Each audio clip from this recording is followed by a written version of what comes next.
இது பூரா கத்திரி நாற்று. அது வந்து ஒரு 25 to 30 days ஆன கத்திரி நாற்று. இதை ஏற்கனவே பதியம் போட்டு இப்போ இதை 1.5 feet கேப்பில் இது பண்ணியிருக்கிறேன். பதிஞ்சிருக்கேன்.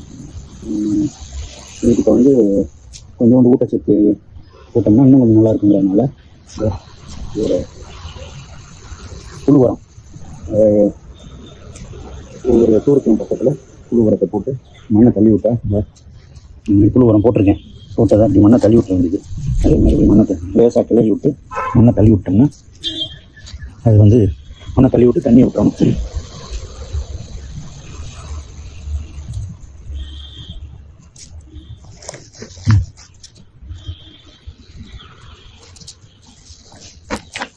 இந்த கிளறினது கொஞ்சம் கொஞ்சம்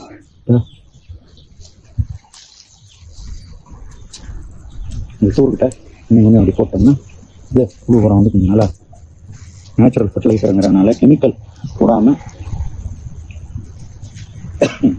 ஃபர்டிலைசருங்கிறதுனால நம்ம ஆர்கானிக் முறையில் இதை ஏன்னா இது பூராமே கத்திரி வந்து கண்ட்ரி பிராண்டு, நாட்டு கத்திரி. இந்த மாதிரிலாம் இந்த மாதிரி ப்ராடக்ட் கிடைக்காது. ஸ்பெஷலைஸ்டாக சொல்லி வச்சு விதையை போட்டு நாற்று நட்டு இது மாதிரி பதியம் பண்ணிட்டோம்னா ரிசல்ட் நல்லாயிருக்கும்.